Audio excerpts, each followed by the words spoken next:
Devang Mehta then. Devang, hi, morning. I know Indigo is trending for all the different reasons today, but they've also got the EGM, and the board is going to be voting on changes demanded by Rakesh Gangwal at the EGM today, changing rules on share sale and purchase and removing right of first refusal as part of the agenda as well. How critical do you think the takeaways would be?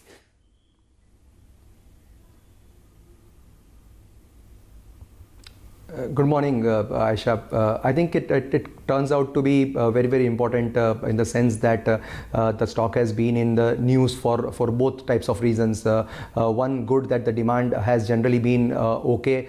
Crude has been in the sense volatile, but has come down for the better of a lot of such aviation companies. And of course, there is a camp which believes that aviation companies nowadays are being considered as more of consumer companies, with the aspiring Indian traveling more in flights. And being an affordable as a segment. So yes, these are some of the positive factors for Indigo, but yes, what turns out in the EGM is anybody's guess. It can be probably a little more volatile today, in the sense that what turns out and what comes out of it can have a lasting impact on the stock price in the shorter term. But yes, to tell you the truth, aviation companies in the shorter term can have a good run on the back of crude coming down, but overall we have not been very, very positive on this space. With crude coming down, aviation stocks should have gained, but that's not been the trend. Spice, in a sense, has been in that band of 100 to 120. Let's look at Spice. I'm just jogging my memory here. Indigo 1495. Numbers were strong. Numbers were very strong. Spice gone below 100.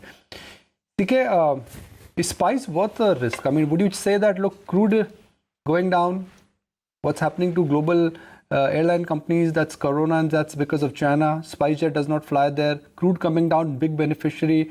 Do you think, CK, the stock has consolidated enough and is now ready for what could be called as a breakout?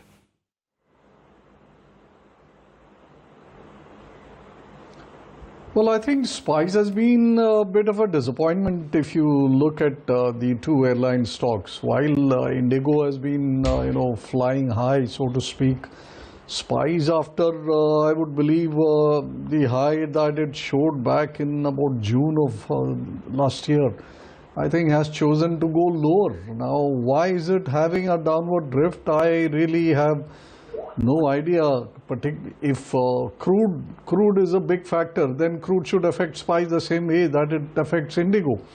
Now, clearly, for some reason, Spice has fallen out of favor with investors and traders in the market. And no doubt the long-term pattern in SpiceJet's chart is attractive. But I think I'm not too happy with the kind of extended decline that the stock has shown. Now, the support zone for the stock is actually coming up and at about 90-95 levels. It has dropped down into the kind of a support zone. So if one is inclined to buy it on a pullback, then with a stop place somewhere south of 90, I think it would surely be a low risk bet. But then whether that will translate into the kind of gains that one has seen with Indigo. See, the general tendency is that you look at Indigo's flighty movements and then you believe that SpiceJet will show something similar.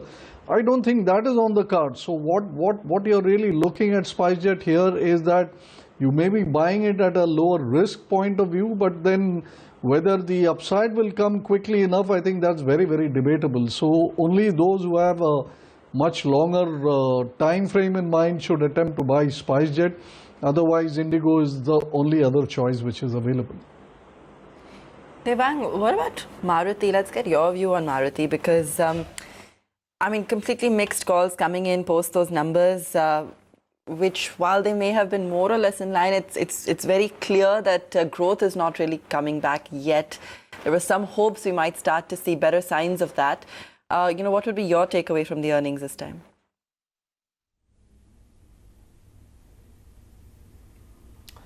I think, of course, if you talk about analyst estimates not being achieved or in fact a miss on all the counts, but while you listen to the management commentary, there were some positive sounds about rural demand coming back, and that has been evident from a lot of management commentaries that we have been listening, that there is actually some bit of traction which a lot of people have started to see, and with BS6 Maruti sort of being the leader in terms of achieving that and launching models in the next couple of months, I think it can be a bit of beneficiary. Of course, I'm not saying that it's a big buy at this point, but the negativity that the stock had for the last 1.5 years, that surely seems to be out of the way.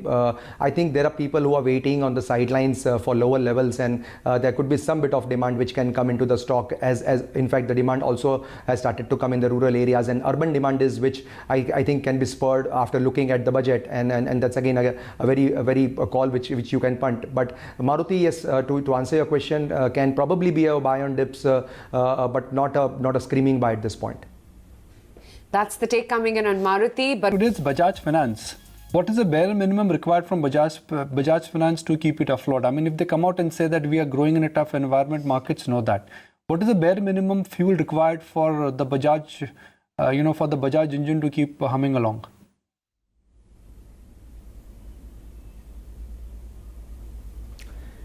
I think clearly this Bajaj Finance and Bajaj Finserv both have been the darlings of the market so far.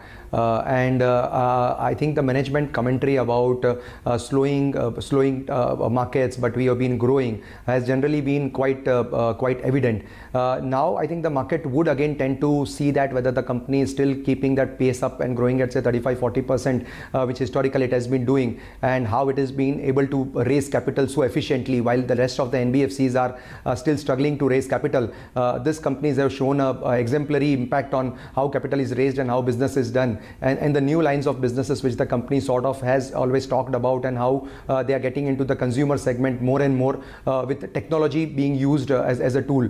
So I think management commentary rather than the numbers would be more important as to what if there is evidence of economy improving, and then Bajaj Finance probably would be improving a little more faster, and if management will sound a little bit more confident. So again, as I said, rather than just thinking about what would be there, it will be very important to follow the commentary and dissect the numbers post the results. 3.5 minutes to go, and well, frankly, let's look at the lay of the global land, which is U.S. markets last night have stabilized. Metal stocks and metal prices have made a comeback. Now, the action in last 2 days really, or action in last 24 hours, really hints at some shifting in market sentiment back to normal levels.